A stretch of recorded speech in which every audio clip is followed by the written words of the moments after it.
All systems go. Clear for liftoff.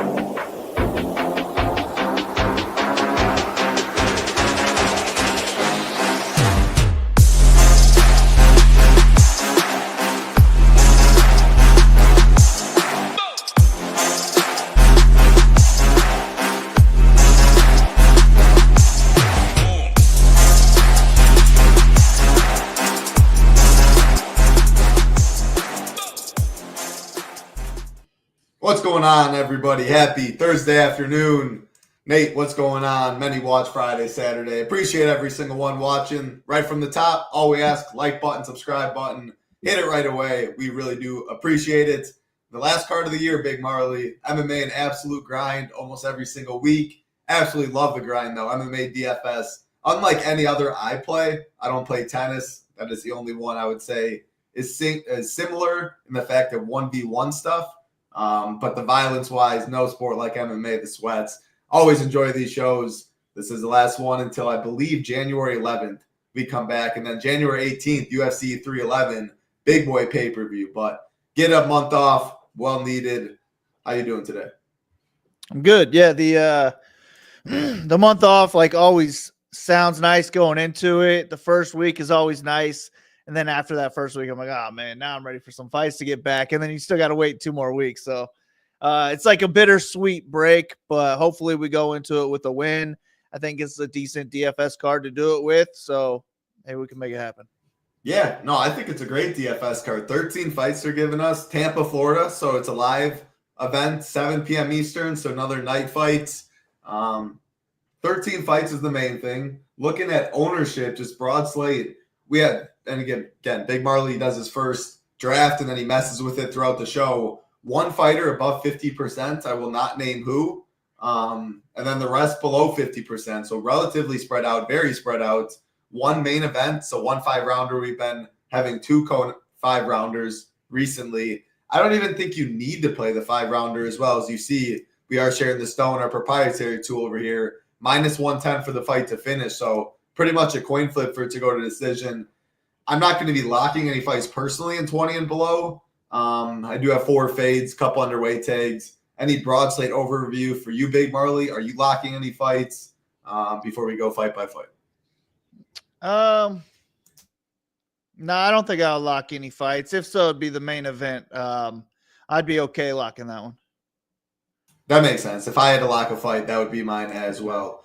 And then, yeah, just no real broad slate overview. I think it's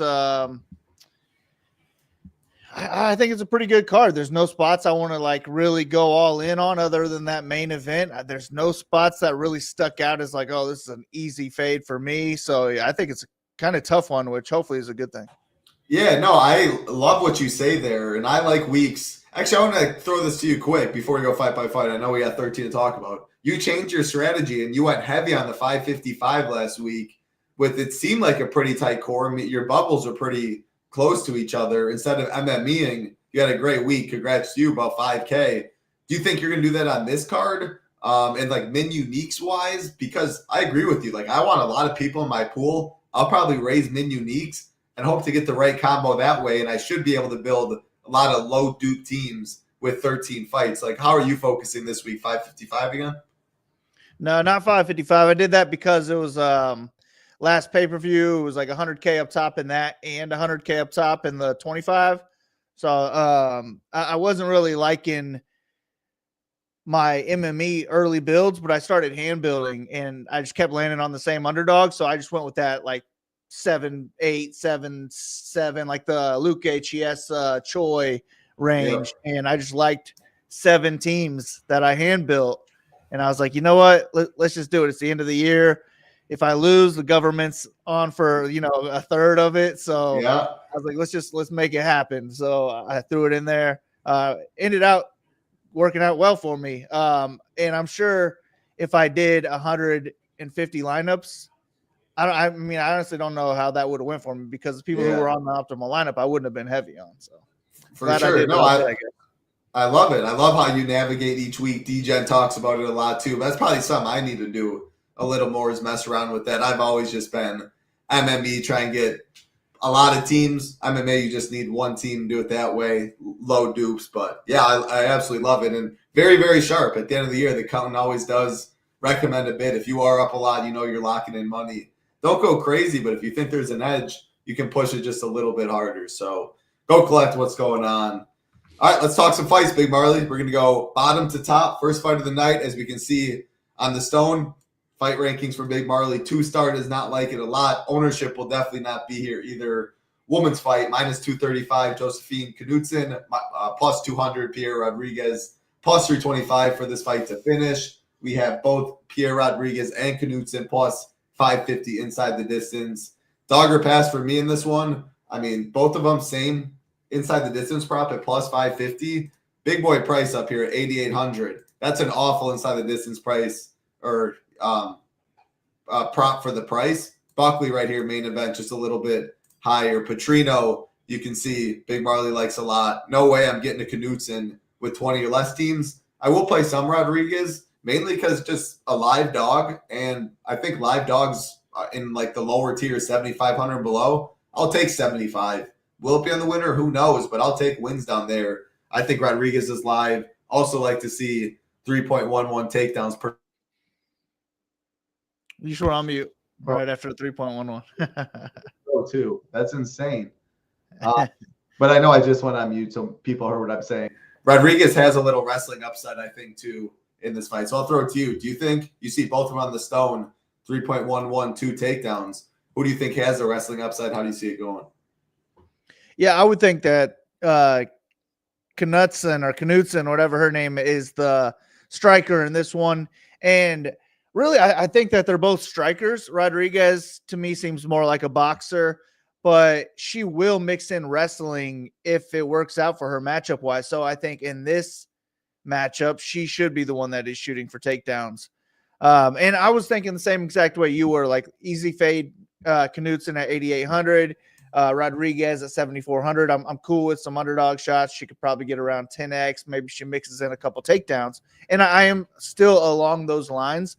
But then I was like, I opened the game log for Knudsen, and she got like 110 and 90. And I'm like, ooh, that's not that easy of a fade. Look at the opponents, though. And that's true. Yeah, I did. I thought about that. But then it's also just so many like little punches on the ground that you can really do against anybody if either one of them are going to look to wrestle. So what percent would you put that at for Knudsen looking to wrestle? Because that's key. Like if you give me a percent of like to wrestle, it's really like Sean, or we're going to get to Sean Woodson. Like you're talking strikes. He can land 130 significant strikes in a decision, still not even get close to the optimal. Like if Knudsen's on top, I definitely give advantage that way. So yeah, what are your thoughts? So I would think she's like not going to come in here with a wrestling game plan at all. But if maybe Rodriguez does come in with a wrestling heavy game plan and Knudsen just doesn't want to accept it, she's like, all right, let me beat her to the punch. Maybe that could change up things. Reversals could change up things. Also, if she is the one being taken down, she could still land a lot of those little shots and still add it up. So it's just she wants it to be in close contact for her to get those high scores, where I think she is best at range. I think she's one of the better strikers in WMMA. So I'd like to see her in a 15-minute range battle, to be honest with you, but that wouldn't be good for DraftKings. That's an easy fade right there. But I just went from easy fade to now I'm not going to X her out. We'll see where it goes because I do think she'll still be low owned. But yeah, I'd still agree that Rodriguez is my preferred play. All right, I'm going to throw Woodson, Lima, Knudsen. Rank those three. Ooh, I plan on being pretty low on all of them, actually. But that's why I asked. That's why I asked. Dang, that's a good question. I don't know. Honestly, if I was making like 10 lineups, I'd fade them all. Yeah. If I'm making 150, just say you're making 20. I won't get much of any of them in 20 either. But like if I made 150, I would think my ownership ends up. God, I don't know. What do you think? I'd say maybe Woodson. I have no idea. Mine was Lima, Woodson, Knudsen. I don't like any of them. Lima's or inside the distance props plus 190. Like I'll throw Cop in that same bucket. Like, I don't like any of these guys, and I guess we're kind of like talking through the whole slate while we're going through this fight. But at the end of the day, like Knudsen, I just ended up ranking last of them. But that's like if you read the slate plan and MMA, so it's a lot of randomness. But I'm grouping them in a tier where it's just like Woodson's your last, then fade him in 20 entry and get like 5% them. Like, I think those are the stands you make in 20 teams. The more teams you play, you can get 3% Knudsen, 3% here. You might say, why 3%? And some argue, well, sometimes I've seen pros win getting like a 3% of one player, and it ends up on the optimal. Now I just tell myself it's a part of the portfolio if you're building a lot of teams. If you're building 7 teams like Big Marley, I'm hardly going to play any of them. I'm probably not going to play any of them. Then you have, like, you can go that way. So, yeah, anything else you want to add before we get to the next fight? Yeah, now that I think about it, if I was making 20 teams, I wouldn't hate if I had none of any of those people, to be honest with you. So that's kind of the way I'd go about it. And then with 150, I'm also not Xing out any of them. So like, give me right around 10% of all of them, like maybe 8. I'd even prefer a little bit more. Yeah, I absolutely love it. That's kind of some game theory, roster construction, how you want to play MMA. Maybe it is a week that I think about the 555 if I want to fade all of them. I still doubt it, though. I always go back to all reliable. What's going on, Matt? Really appreciate the words. Carmi in here, dogs barking. Maybe. I would take that. Next fight, talk about a dog barking. No real dog, though. Almost a coin flip.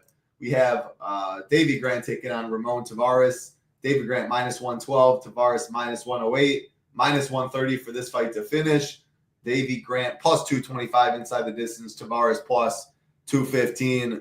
Should be a slugfest. The problem is minus 130 to finish is good. Let's say it goes the distance, though, which is plus 100. I don't know if it's good. Even at these prices, like, you still got to do something at 8,200 AK. I don't see really too much wrestling. Davy Grant, maybe. I guess if you think he does, let me know because I would get more of him. Otherwise, like, I'm really mediocre about this fight. Both of them have knockout ability, so maybe around the field, but I don't want too much of it because I don't really see the upside of playing out on the mat. So tell me if you do. No, I think it should mainly stay striking. I would think that Grant should look for takedowns, though. But he is a lot older now. He's like 8 years older. I think he's coming off a neck surgery or something like that. So neither one of those really go well for him, especially grappling. But offensive grappling, maybe it wouldn't be so bad. I mean, I guess he gets caught in a bad guillotine and sucked for his neck. But I would imagine Grant has the ground edge in this game, in this matchup. And then I kind of like Tavares on the feet. I think Tavares has more power in his punches, more likely to get a knockout, probably a little faster at this point too. But Grant was one of those guys who I was never really high on. And then in the last few years, I feel like he really picked it up in kind of in his later fighting age. And then just who knows what that neck surgery is going to do to him. This kind of one where I would say I prefer Tavares if the $200 doesn't matter. But I was just messing around with a single lineup before we got on, and my last spot had like $8,100 left, I think. So I was like, well, fuck, I'd be fine with Grant in that spot then. I don't need to change the rest of my lineup up. Let me just roll with Grant. So that's kind of how I'd go about it. If I got the money, give me Tavares. If I don't, I have Grant. I think Tavares is more likely to like break the slate with 100 plus, but I think Grant is more likely to score well in a decision. I agree with all those words, and I think my pick's Grant, but I still might like Tavares more because of what you said and being 200 more. Right now, he's a slight dog. Like, it's a coin flip. Like you said, if people land 8,100, I don't think anyone's really scared, like, going Grant over. I mean, he's the favorite at the end of the day. So I think for all those reasons, the 8,200, extra 200, better inside the distance prop slightly, but I think he has more round one equity. Let me check his round one prop versus Grant's. In my mind, it's Tavares plus 550, Grant plus 625. So nothing crazy. And man, a lot of steam. Plus 900, Grant round one open, down to plus 625. I like Grant's low kicks, and I definitely agree. Like, I was really high on Jonathan Martinez. I still am. I pick him almost every fight, but when Davy Grant slept him, that really hurt the bank account. My thoughts on Martinez, but it really made me like Davy Grant. Janz, he fought him really well too. Like, I really like his low kicks when he goes to him. Has definitely fought the better competition, but Tavaris looks hard to knock out. So I agree. Like, if someone's going down early, I think it's Grant falling, and the 100+ is like what you want at GPP. So yeah, I guess I keep talking myself into Tavaris, even though I'm picking him to lose. Any final thoughts before we get to the next fight? Yeah, what would you put this 1 to 5 stars? Right how you have it, 3-star. Is that how you have it? 3-star? Yeah, Yep. 3. Yep, that's exactly how I have it. I'm going to play both of them because you can see the path. It's favored to finish. It also has taken steam. The under has it opened -110. Now it's -130. So all that's good, but the no wrestling upside is just what, and like it only being -130 is just what makes us a little hesitant. Like, is a round 3 knockout good enough? I don't know, because you look in that range, Billy Q fights are always fun. Marcos fight, I don't know. I guess like Marcos fight or this fight.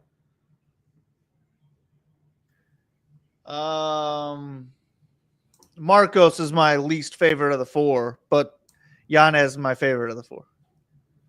Yeah, there you go. So that answers it. Part of both ways, but it's a very similar fight for sure.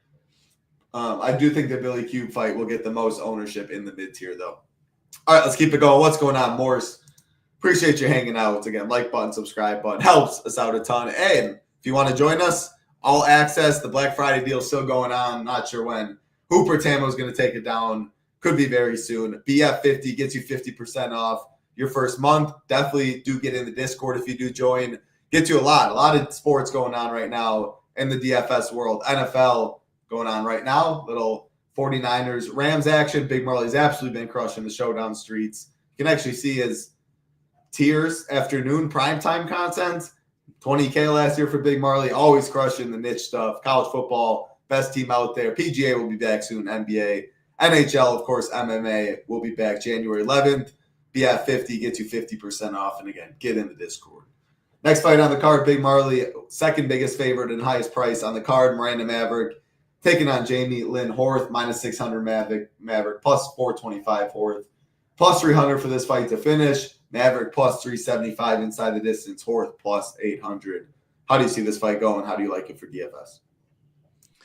Yeah, I kind of think that it's maybe a toss-up if it was a 15-minute striking match.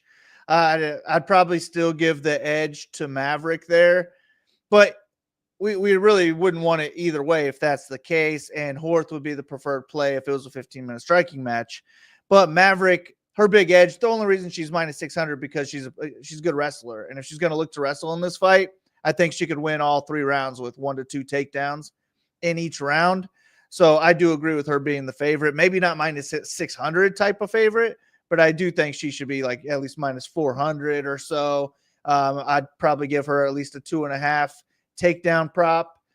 So I think she is playable, but I would rather try and get my way up, or there's just places where I'm fine going down to. So I just don't think I'm going to get to much of her, but she'll definitely be in my pool.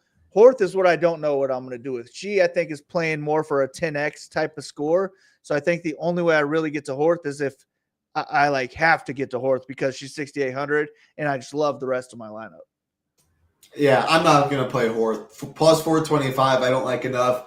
If Maverick can win on the feet, it's close like we think it is. Maverick has the wrestling upside by far, the clinch control, stuff like that. Like, and her best case is like 75. I'm not playing Horth in 20 and below. It also has part to do with, like, I think Bruno Silva is very live. I think Dustin Jacobe is very live. That's 2 big dogs right in that same range. If I can get like 12% of them, 15% of them, like any of the Horth ownership, I just naturally go to someone I actually think can win. That's me. If you think they both lose or almost every underdog loses, then sprinkling in a little Horth, diversifying at a low-owned play anyway, I think is a very fine way to go.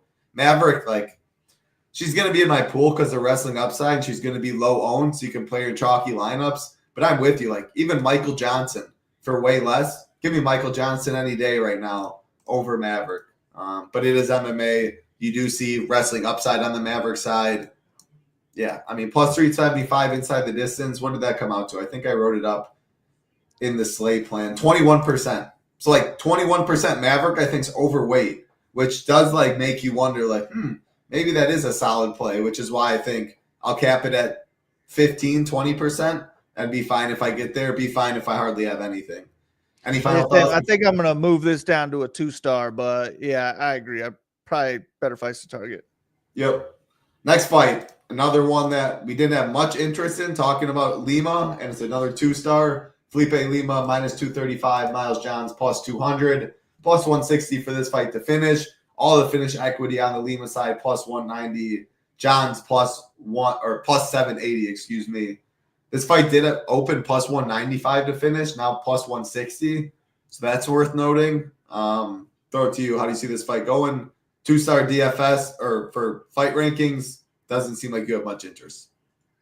Yeah, another one where I just don't care for it too much. I think Lima's pretty solid. I think he's decent everywhere, but $8,900 against another guy who I think is pretty solid, more of a vet who's fought better competition over the years. I just don't really want to pay $8,900. I think Lima could win a decision and score in the 60s here. And even a late finish probably doesn't put him at 10x at $8,900. So I'm underweight on the Lima side.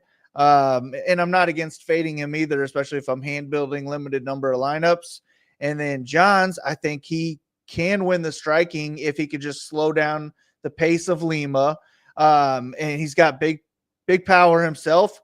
But what Janz is best at is wrestling. He's a wrestler. So I would like him to go back to his wrestling roots. And I just don't think he should be this big of a favorite. So the line talked me into a Janz pick, but he's the same thing where he could win a decision and score 60 points. We can handle that at $7,300. I mean, we can't take it at $8,900 though. So I'll keep Janz in the pool. He's not a guy that I love to target, but $7,300 for somebody that I'm picking to win, I'd imagine I'll end up overweight. I'm glad I threw it to you first. I literally could not have said it any different, any better. So completely agree. Janz would be my preferred play because of what you said. Plus 190 inside the distance, though, what separated him above Knudsen, and why, like, if I got 10%, fine. Plus 190 power, he banks some. He's on the winner at real low ownership, but still, if I'm only hand building a select few teams, I'm not getting to him. That hat title, hey, you know what's funny, Morris, is I don't even like Miller Lite. I think Miller Lite's gross, but hat's pretty cool. Coors Light's so much better. Appreciate it, though. All right, let's keep it rolling. Next fight on the card. Another one I don't necessarily love, but I definitely have a preferred side. Sean Woodson, Fernando Padilla. We have Sean Woodson minus 155, Padilla plus 135, plus 170 for this fight to finish. Padilla plus 275 inside the distance. Woodson plus 440. It's an easy dogger pass for me in terms of DFS. It's tough for me to make a pick. Woodson, a good striker, volume. Padilla more power, like Woodson maybe the minute winner if someone gets hurt. It's Woodson though. Padilla plus 275 inside the distance, 1,000 cheaper. Great money line at plus 135 for the price. And I think submission is very sneaky in this one. And the books do agree. Open plus 1,000, now plus 600. I'm not going to be calling no dars for Luque or something like that. But hey, I am going to call Padilla by sub in this one. Not going to give a method, but yeah, give me Padilla for sure in DFS. I'm not saying go bet Padilla. Like, I think he's a way better DFS play than I do a bet because of his price. But I guess any concern on him getting a little steam, like 35% Padilla is a lot different than what we have right now, which is 20%. Maybe like meet in the middle, maybe 26% Padilla. I would still be fine with. So yeah, talk about this one. You're on mute. Yeah, I'm gonna raise it for sure. And I'm probably even gonna go 4-star for the Padilla side of this. I think you talked me into that. It's just like these guys are very similar to me, where they're both high-paced strikers. They don't look like they have a lot of power behind their shots, so I'm not expecting to see either one of them just get knocked out with one punch. I would expect if either one of them wrestles that it's Woodson, but I do think Padilla's more likely to get a submission. But this could be a 15-minute just fun striking match where they're both striking at a high pace. So I don't hate either side. I'll get a little bit of Woodson exposure maybe. So I guess he's probably going back to that original question at the first. I think I like Woodson a little bit more than Knudsen and Lima. Okay. But at the same time, I agree that Padilla is probably the better play in this one, especially for $1,000 less. I really don't see too much of a difference in their ceilings. But I just think I'm a little bit more impressed with Woodson overall. He's fought the better competition, so I picked him to win. But yeah, for $1,000, give me more Padilla for sure. I'll be underweight to Woodson, overweight to Padilla. Yep, it's exactly how I see it. Let's keep it rolling. Next fight. I'm very excited for this one. Joel Alvarez, minus 450, taking on Drakkar Klose, plus 350, minus 210 for this fight to finish. Alvarez, minus 170, Klose, plus 675. Alvarez, one of my favorite fighters to watch in the UFC. He reminds me a little Charles Oliveira-esque. Man, the dude's grappling's next level. His striking's really coming together as Muay Thai. He's huge for the division. He's got some hands on him. Anytime it hits the mat, I mean, yeah, he's super dangerous. You would not know that, though, when you see 0 takedowns.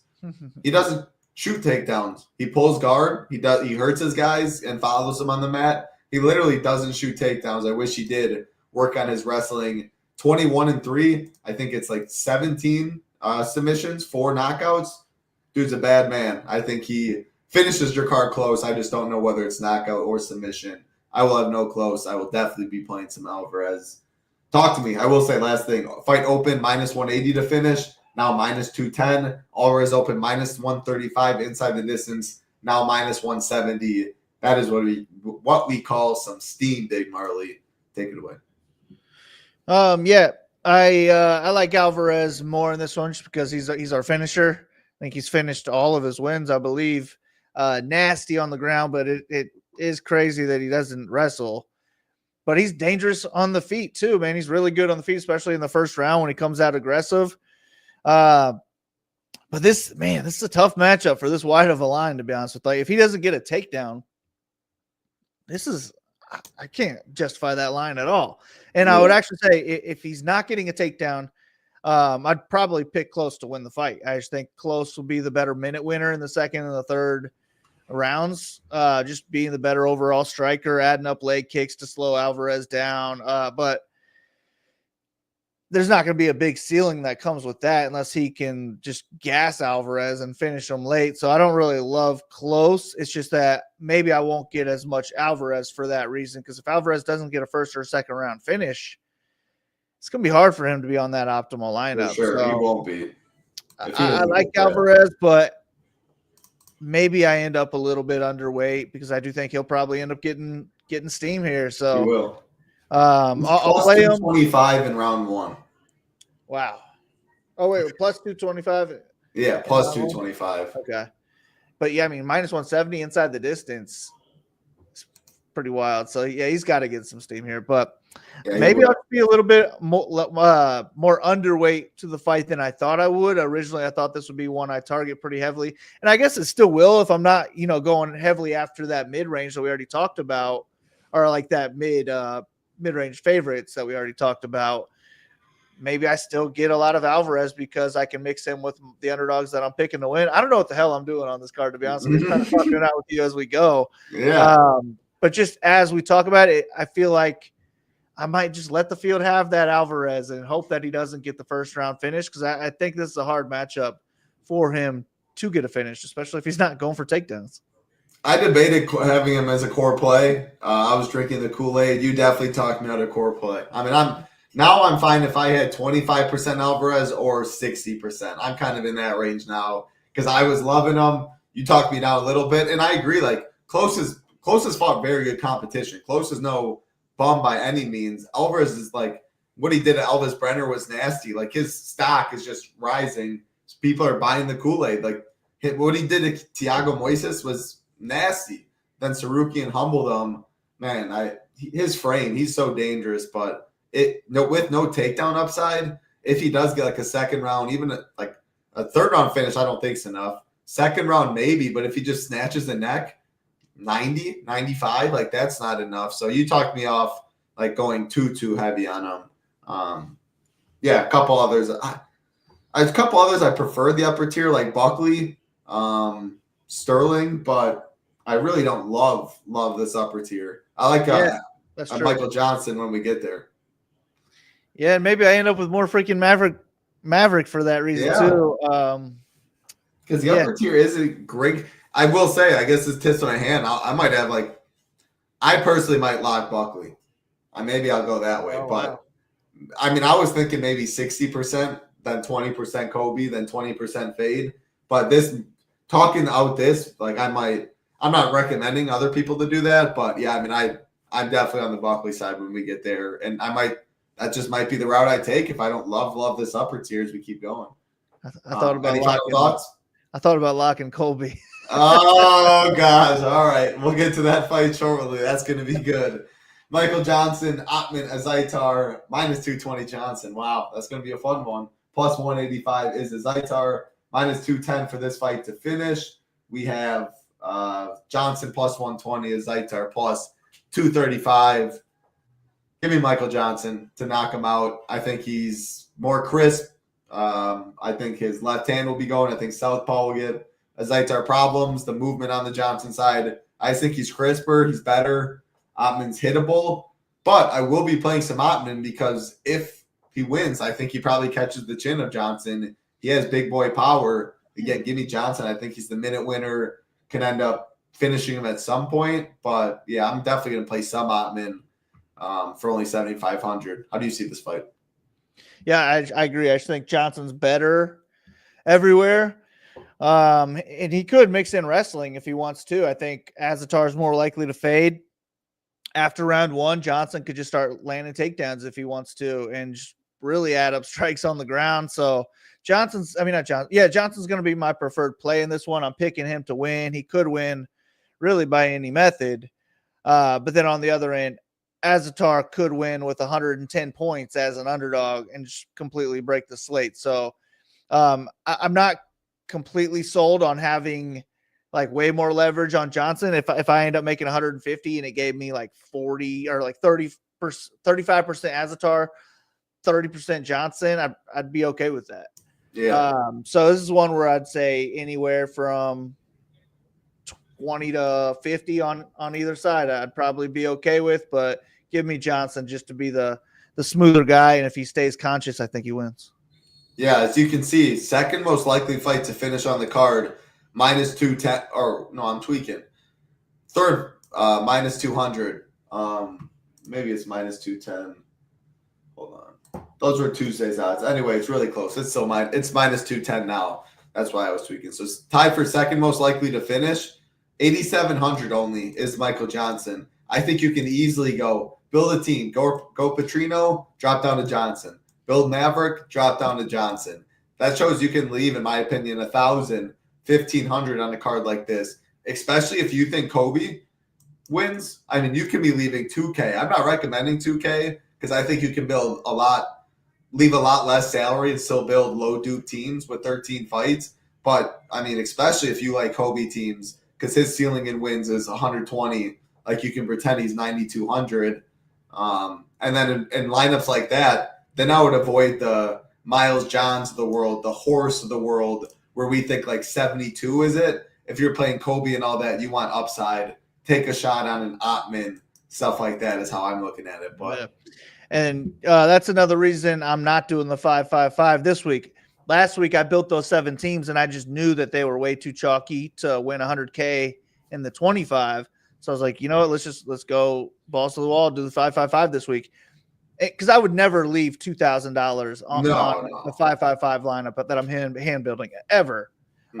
So if I'm ever even in the range of thinking maybe I'll start making lineups with 2K on the table, that just tells me it might be a 50+ type of lineup week for me. So it's more either I max the mini or I'll throw 50 or so in the big one. I have no idea what I'm going to do yet, but I just know it won't be the 5-5-5. Yeah, I love it. And I love your thought process right there. Let's keep it rolling. Next fight on the card, the biggest favorites, Navajo Sterling taking on George Tokos. Minus 900 is Sterling.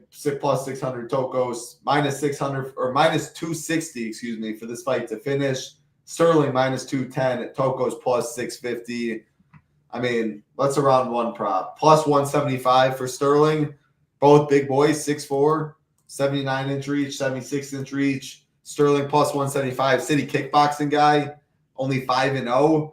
Tokos, I mean, we know what he is. He ain't that great. Yeah, I agree with you. 5-star, 1-star, fade Tokos, play Sterling.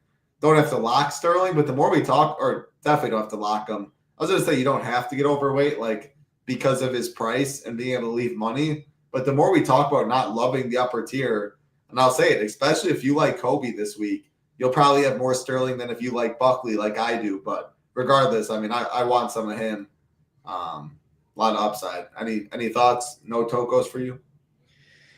Yeah, well, 150 lineups, maybe I get a little bit of Tokos just because Sterling is so green that it wouldn't shock me to see him lose here. It just looks like a complete setup fight for Sterling to win. He is a solid kickboxer, has power. You can just see that the dude has power by looking at him. Like, he is built. And I just think he's just a much better overall kickboxer, more likely to get the knockout. Looks like he's been working on his wrestling too. So hopefully that's good, even if it's for defense. But when I didn't know who Sterling was going into this card, so seeing the line, I was hoping he was going to be some badass wrestler, and I was like, I'm just going to be all in on him and Colby this week.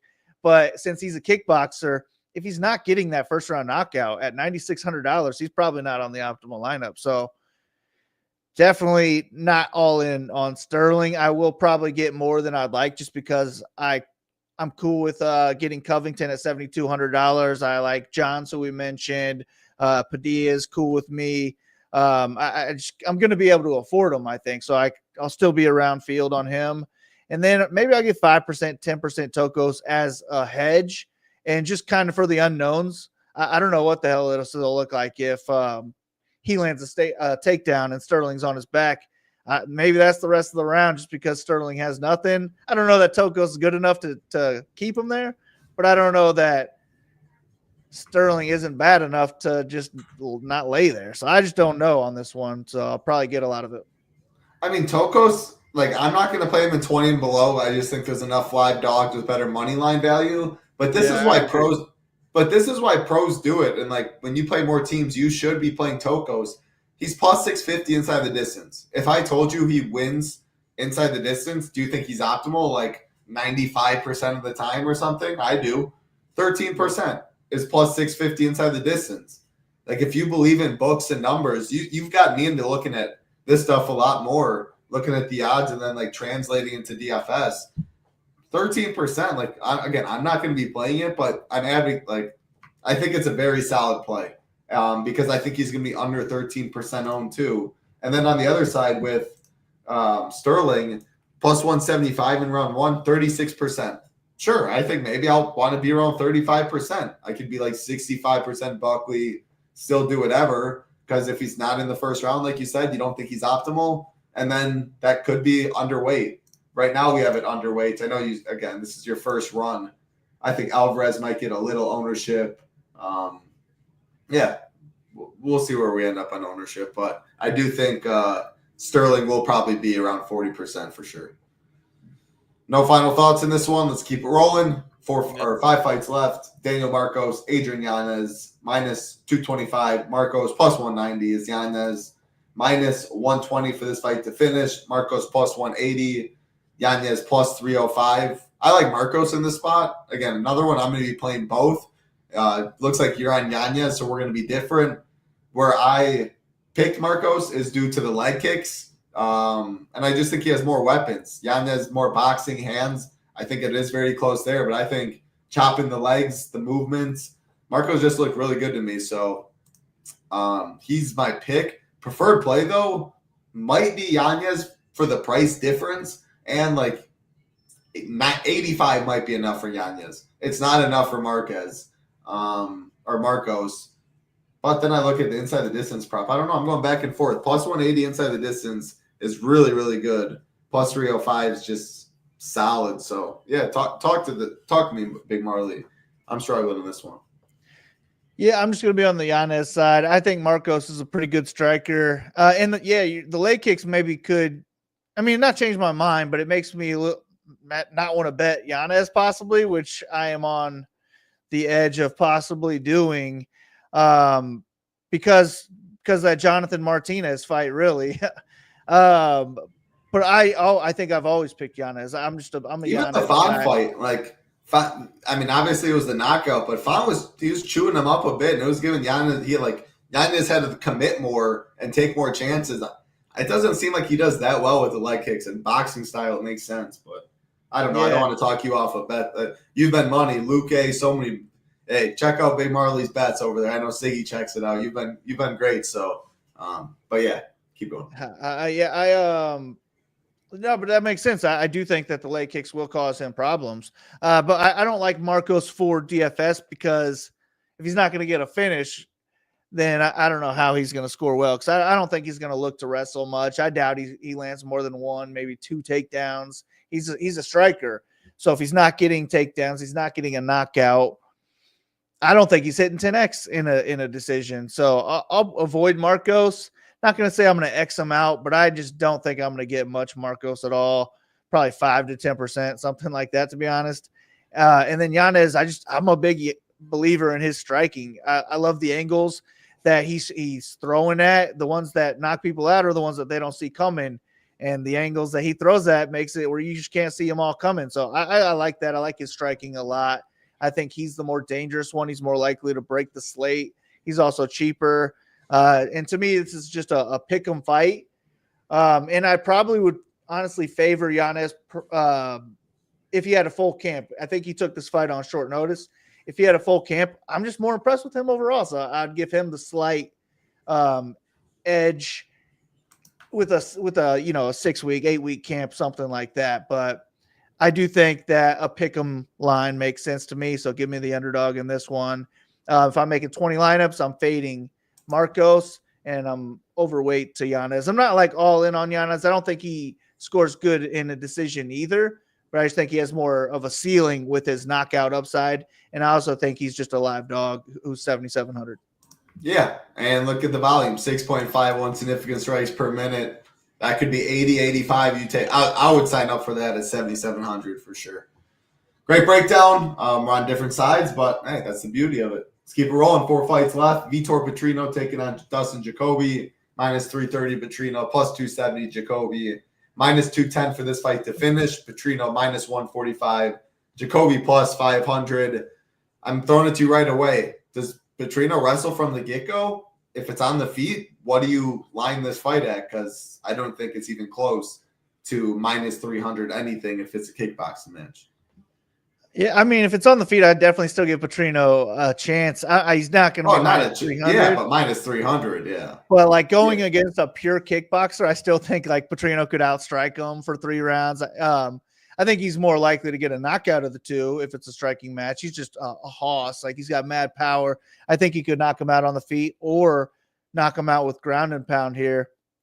But yeah, if I'm his coach, I'm telling him to wrestle. Like, Jacobe was kicked out of the UFC many years ago because he sucked at wrestling. He couldn't stop takedowns. He couldn't get up.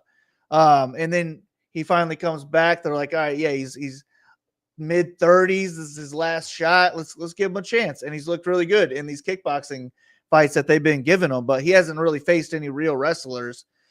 He was taken down like, 8-9 times by Kutlaba. I will say he kept getting back up, though, and then it was a draw because he rounds 2 and 3, but he kept getting – they were all against the fence, to be fair. It wasn't in the middle of the octagon, which is different.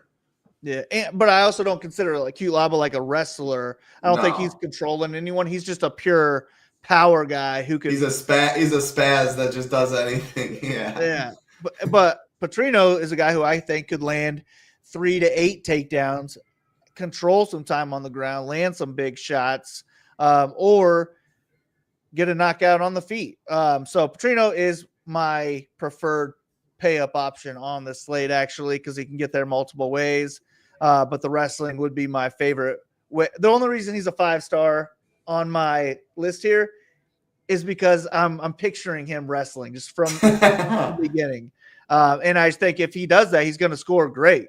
And that makes me not like Jacobe. But I would say a more fair ranking would be a 4 and a 2 on this one. But Patrino's going to be my highest owned favorite on the card, I think. That makes sense. I'm lower on Patrino because I'm higher on Jacobe. And if it is at kickboxing, I think Patrino can bust at high ownership. But I get it. Like, I'm still playing Patrino because the wrestling upside is clearly there. You just got to see 3.98 takedowns per 15. One other reason is just, man, Anthony Smith washed Anthony Smith, just beat him. I know it's not just apples to oranges or what, like, but Anthony Smith, like, come on, that dude is he's got to hang it up, and he just beat Vitor Patrino. So I'm gonna go Jacobe, keep it on the feet at range, but Patrino at odds, and if he does wrestle from the get go, which is live, easily can break the slate. And again, the upper tier is just okay, I think. So I'm gonna play some, but not as high as Big Marley is on him. 3 fights left. This one I am not very high on either, but I'm on underdog. Like I was on Jacobe. Give me a little Bruno Silva in this one, taking on Manel Cop, minus 365 Cop, plus 300 Silva, plus 130 for this fight to finish. Cop plus 170, Silva plus 600. I just think the odds are too wide. Silva's game, man. He's got power. He can grapple. He can scramble. Cop, sometimes he goes out there and throws no volume. Sometimes he goes out there against the Zalgis fight and is there for blood. I mean, I don't know. Like the Cop versus Knutsen's versus the Mavericks of the world was all really close versus the Lima. Like we talked about earlier, I don't love any of them. If I'm hand building 5 teams, I'm not getting the Cop. He is plus 170 inside the distance, though, Big Marley, which comes out to 37%. Now, 3rd round knockout, probably not good enough. 2nd round, maybe. 37%, though, is like 3x his ownership. So that is what made him stay in my pool and be fine if I got 15%, because if you're just going ownership versus inside the distance, there's definitely, like, you should be overweight in theory to Cop that way. But I don't know. His volume's meh. He doesn't really wrestle. I'm definitely going to play some Silva, though. So, yeah, talk to me about Cop to start. Yeah, I mean, that inside the distance line makes me maybe want some Cop too, but I $9,200 for a striker who doesn't throw volume. That's just not my style. I'm not going to play Cop. Fuck it. I'm just going to let the field have it. If he gets the 1st round knockout, he gets it. I think he wins. I just think he is the better striker, the more dangerous striker. He probably is able to keep this on the feet, and I think he wins a decision that way, but he's not going to score 10x or more in a decision, in my opinion, anyways. But if Silva wins this fight, really by any method, I feel like he probably does score 10x. And he's got 100-point upside. He's got like 6 knockdowns in his last 4 fights or something he's like nice. that. He's good. Yeah, he's the better grappler. I just wish he would wrestle him more. If he would wrestle more, this damn near should be closer to a pick-em line. So I agree. Dog or pass betting, dog or pass for DFS. I'm probably going to X Cop out of my player pool. He's my least favorite play on least favorite on the card, at least. Knutsen? I'll have more Knutsen than Cop. All right. I like it. Maybe you talk me even lower or higher on Silva, even lower on Cop. But I agree. It's dog or pass for me in this one, too. 2 fights left. Thumbs up. Very much appreciated. Subscribe as well. And again, if you do want to join us, BF50 is the promo code. Gets you 50% off your first month. Definitely do get in the Discord. MMA last week for the new year. Then we'll be back on the 11th. NFL, college football. Still going on NBA, NHL as well. Billy Q, minus 146, taking on Cub Swanson, plus 126, minus 115 for this fight to finish. Billy Q, plus 175 inside the distance. Cub Swanson, plus 340. Take it away, Big Marley. I see a 4-star, and I think the reason for that, Billy Q, always fun in terms of DFS, 7.36. Takedowns per 15, 1.24. Or 7.36 significant strikes per minute, 1.24 takedowns. Take this fight away. Yeah, I think the first round could be close. Billy Q's kind of a slow starter. Swanson's 41 years old, so I think the best of him is going to come in the first round. He could be the better striker in that first round. But after that, man, I just think once Billy gets going, he's going to be the better striker. He's going to be the better wrestler. He's going to be the better grappler. Swanson's been tapped out. I don't even remember. I want to say like 8 times, 5 to 8 times or something like that. I just think Billy is going to be able to find a late submission if things aren't going Swanson's way, especially. and Billy is looking to wrestle a lot, I just feel like that's the time. Like, let me get out of here. I'm not getting paid by the hour. Let me go ahead and give up my back. Take this seven times. 7 times. Okay, so yeah, that's 41 years old. That's just how I see it going down. Is Billy just takes over late, submits him in the 3rd round, and he can do enough work. Even if he drops the 1st round, he could do enough work in the 2nd and the 3rd round to be on the optimal lineup at $8,400. So I'm going to be overweight for sure to Quarantillo. I don't dislike Swanson for DFS, but on this slate, I dislike Swanson because I just like Covington more. I like Silva more. I like Janz more. I like Azatar more. I like Padilla more. I like Janz more. There's just so many other plays I'd rather get to, so I'm going to X Swanson out, hope that it's not his time to score 130 points or something like that and just kill me. But I think there's better underdog plays. He is somewhat live, but I also think that's more recency bias with Quarantillo looking really bad in his last fight. I think the line should be wider than it is. Billy's a possible bet for me.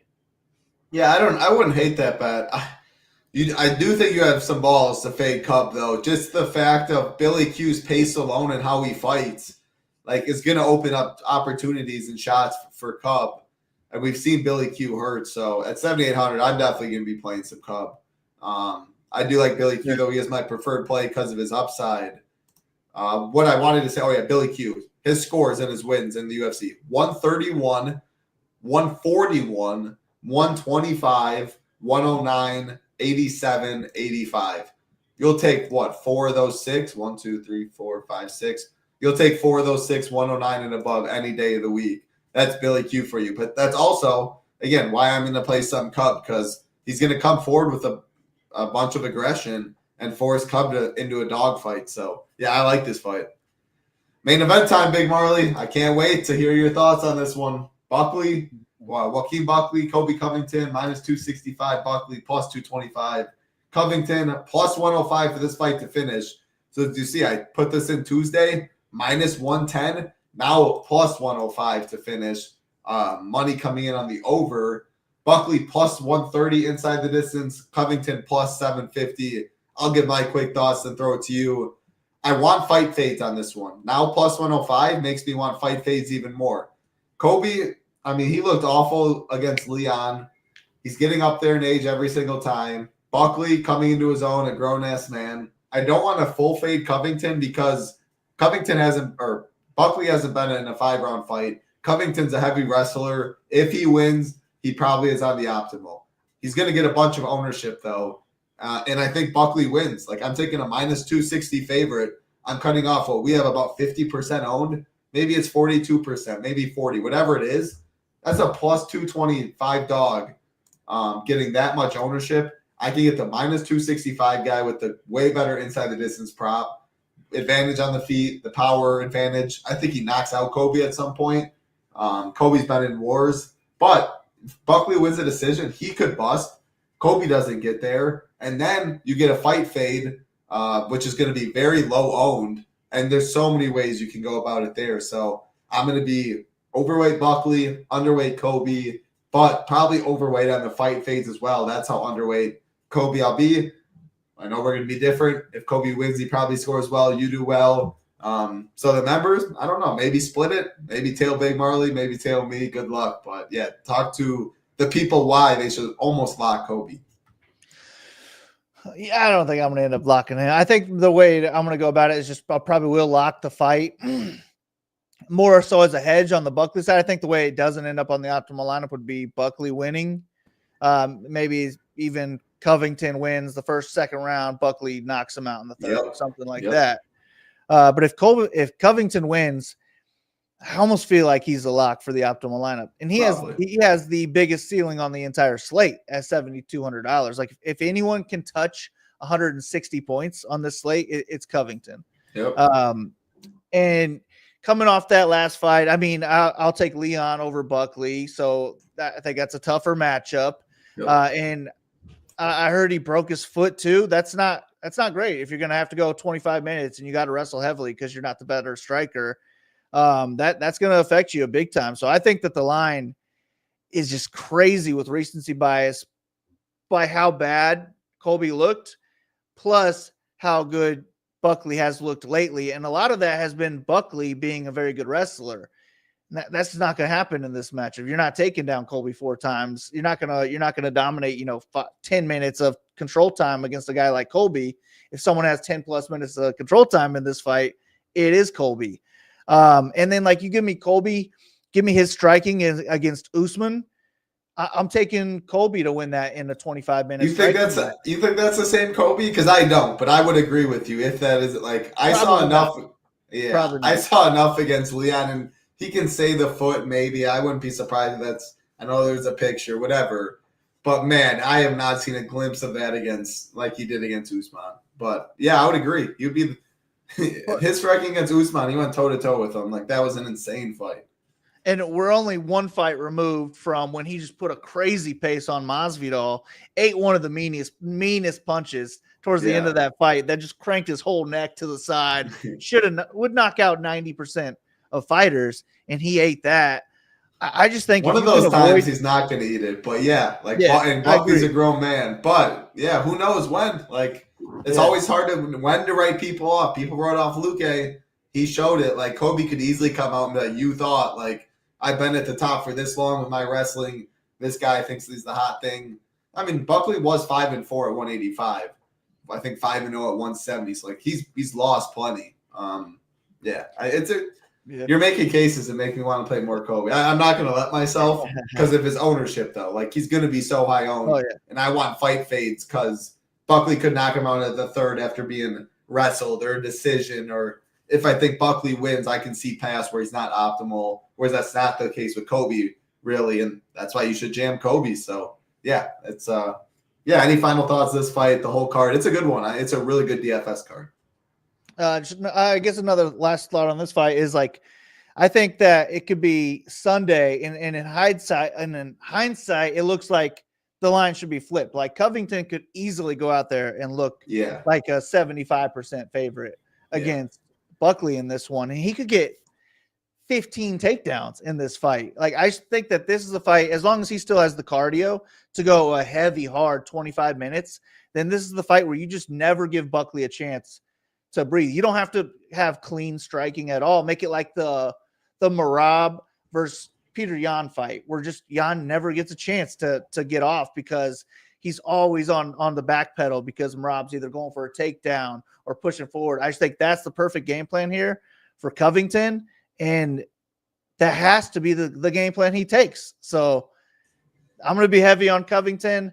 Maybe I'll be like 70-30, something like that, because I do like so many other underdogs where, and I don't love the 9K range. So I'm cool mixing in some Buckley in case he gets that first round knockout, which I definitely think he's live for. If there's a knockout in this fight, I mean, I'm not going to say that Covington doesn't have a chance to get a knockout, but it's most likely Buckley.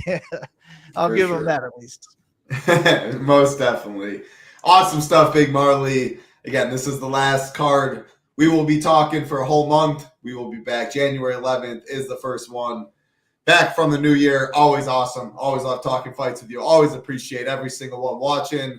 Always appreciate the support, whether it's just a YouTube member, whether you pay for our content, you're watching, you're in the Discord, you're sweating fights with us. Hopefully, SHIPIT Nation logo's up top. You're helping get to the top. Big Marley, awesome stuff. Any final words for the people? Again, otherwise we'll be back in a month. Still plenty NFL and stuff going on at SHIPIT Nation. Final thoughts? I mean, it was a great year of fights. Hopefully we end with a bang. And then we got football at least during this break too. So that's a good one. Good luck to you, Title. Good luck to everybody listening. Let's ship it. Let's Have a ship happy it. New Year. Enjoy the holidays. Absolutely. Everybody out there, enjoy the holidays. Merry Christmas. Happy New Year. We'll be talking fights at the next New Year. Enjoy NFL, though. At college football, NBA, there's still plenty of money to be made. That's what we'll be at SHIPIT. Get in the Discord. For Big Marley, I'm Title Town. Peace. Good luck.